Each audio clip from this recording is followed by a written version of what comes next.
Hey everyone, it's Ben Hardy here, and today we're going to be going over a 2019 Chevy Silverado 3500 LTZ. First and foremost, we're going to do a quick walk around on the 3500. Then we're going to take it out to see how it drives. A big shout out and thank you to Larry H. Miller Chevy here in Murray, Utah for providing us with the vehicle. If you're on the market for a new Chevy, check these guys out. And then if you are stopping in for the first time, I would really appreciate it if you would subscribe. So under the hood here, we have the V8 6.6 liter turbo diesel. All of you know it as the Duramax, and that is paired with the 6-speed automatic transmission. All of you guys know that as the Allison.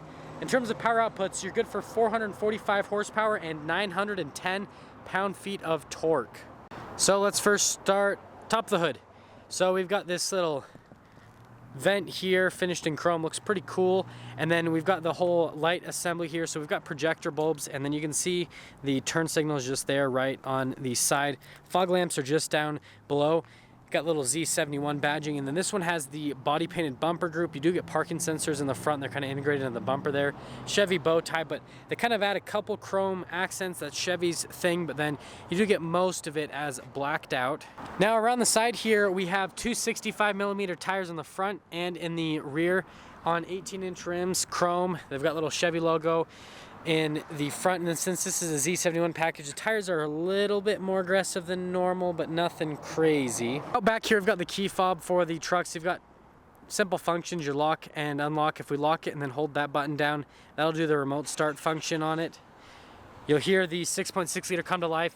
You probably won't be able to hear it though because it's really quiet out of the exhaust.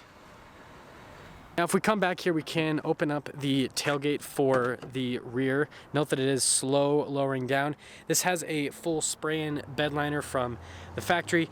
You got a couple cargo tie downs right there. You can see the rear siding window, and then they do another Chevy bow tie at the end of the bed right there, which I thought was kind of a funny touch. But we can lift up the bed, and it's actually pretty light. The top portion's a little bit weighted, but it's not bad, and it locks into place nicely. You got the backup camera, LTZ, and then Silverado logo back there with body painted bumper in the rear, more of those parking sensors, and then you can see the taillights back here just incandescent, no LEDs or anything like that. And then Chevy gives you a nice step right here so it's easier to get in and out of the bed. Now let's come to the rear here so we can look at the rear door on the Chevy, and note that we've got some leather with some contrasted stitching, your window control right here. Keep things pretty simple, a couple tiers for some cups, and then we can actually look at the rear seats back here, more of that contrasted stitching, and you can lift up the seats. It's a flat loading floor back here. We do get a little pull out for cup holders here in the rear as well. Legroom's really good, and then they do give you a little charging station with a couple storage spaces for the rear passengers and then regular stuff just behind the seat. Before we go up to the front, let's go over the mirrors. So we got these trailer tow mirrors. They've got like a little side mirror there, so it helps seeing behind the truck and behind your trailer a lot easier. Then they kind of have that little turn signal thing integrated there. That's pretty cool. But if we open up the door in the front, you can see the panel's identical to the one in the rear. Note that we do get the Bose sound system in here, more of your window controls, door lock and unlock, all of your mirror controls. This does have memory seats in it, and then you do have a function to set so that it goes like further back when you're getting in and out of the truck. Looking at the seats here in the front, nicely bolstered, so it's full leather with perforations for that AC function, and then you've got some contrasted stitching. When you look at the pedal layout just down below right there, you've got your little parking brake, and then on the side of the seat, full power adjustments, and then you've got your lumbar adjustment right there on the seat as well. And then we have all of our light controls up here, so that's just what I usually leave in automatic mode. You can push it in to turn on the fog lights. And then your shifter for the drive system, so you've got your 2-wheel high, 4-wheel low, and then your trailer brakes are integrated here. Steering wheel is manually adjustable. Now, step and height's pretty high. I'd recommend probably getting side steps, just like I say in pretty much every single truck, but you gotta put the key in, turn it over, and it's a diesel. It's really hot outside, so it's already warmed up, but if you do need to warm up, you obviously have to do the electronics before you fully turn it over. But the truck will start right up. Gauges will do a sweep.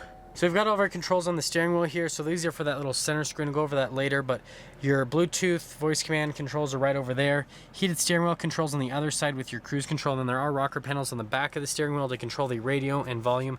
And then a traditional stock for the turn signal, and then the windshield wipers, all that. And then you do have your gear selector right here, so you can manually shift the gears if you want. And then that's your trailer tow mode.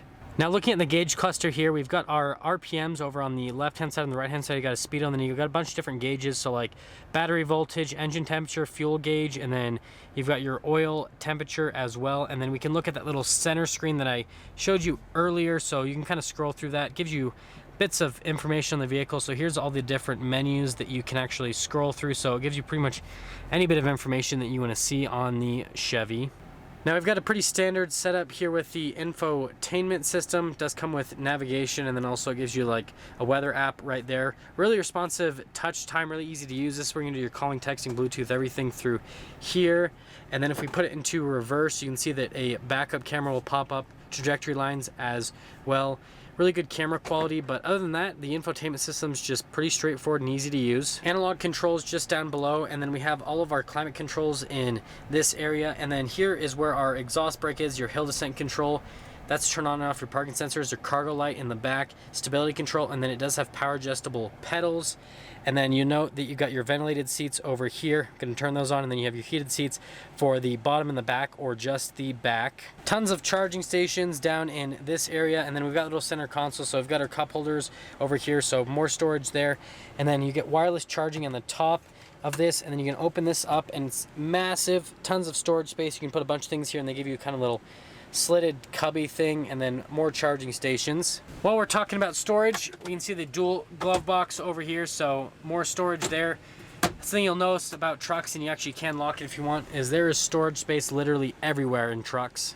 So we've got all of our light controls up here, little sunglass holder as well, and then we have our controls for the sunroof and then the rear setting window. So that will open or close the power rear setting window, and then just a regular sunroof, no panoramic in this particular one. And then you'll note that there's the little microphones for the Bluetooth right there, so it's easy for people to hear you through that system. Now wrapping things up on the LTZ, this is kind of like your more loaded up, so that's where you're gonna get stuff like the stitching and the leather on the dash and all of that. But the most important part of this truck is the performance with the torque and the power. So let's take this 3500 LTZ out to see how it drives.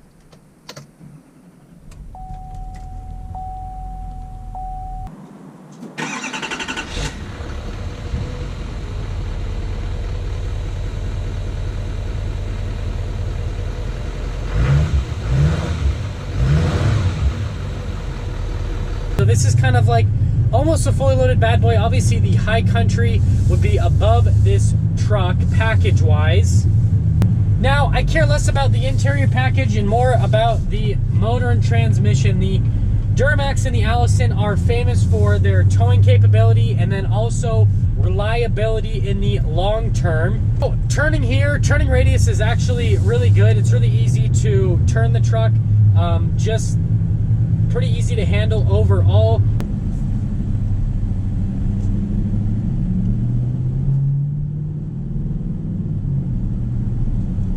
Well, this is kind of weird. So I tried to get some good lighting back here so you guys could like somewhat see me, but it's still kind of bad. Sorry about that.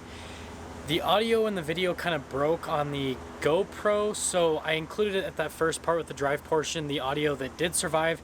Obviously I'm gonna have to get a new camera or microphone or something to remedy the situation, but I at least wanted to include this clip so that I could finish off, you know, how the truck drove and just give my overall impressions on the Silverado. And yeah, sorry about the microphone breaking. So in terms of kind of like driving impression wise, so acceleration was really strong on the Silverado 3500. It accelerated very adequately. It was really quick, you know, over 900 pound-feet of torque is a lot of torque, and then, you know, over 400 horsepower also, that's a lot of horsepower. So I mean, it just got up and went really quick. So in terms of the three truck brands, the Silverado is pretty close to the Ford. I'd have to drive them right away, like back to back, to really give you a good idea on which one accelerates the best, but they're pretty close. The Dodge is a little bit slower. Now in terms of what also wasn't included in the video really was kind of like ride quality and road noise. And ride quality on the 3500 was really smooth, and there wasn't a whole lot of road noise that came through onto the truck. It's a pretty luxurious truck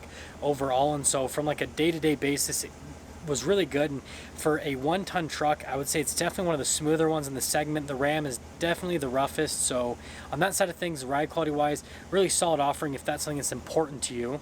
But yeah, and then to really sum things up, is it's a really solid offering for a 3500. The interior isn't as nice. Hopefully they're going to improve the interior on the 2020s. Power is great on the Silverado. It's pretty competitive with the Ram and with the Ford on the power side of things. Towing capability, super capable.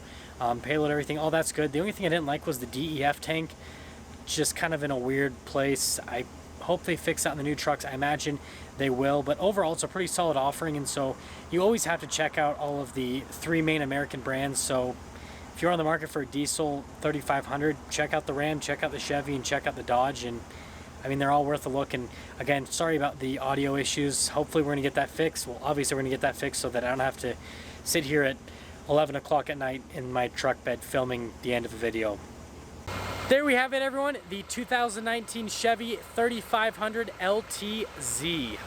Thank you everyone so much for watching. If you are stopping in for the first time, I would really appreciate if you would subscribe, comment down below what you thought. And then again, a big shout out and thank you to Larry H. Miller Chevy here in Murray, Utah, for providing us with the vehicle. If you're on the market for new Chevy, check these guys out. I'll see all of you in that next video. Wow. Wow. Wow.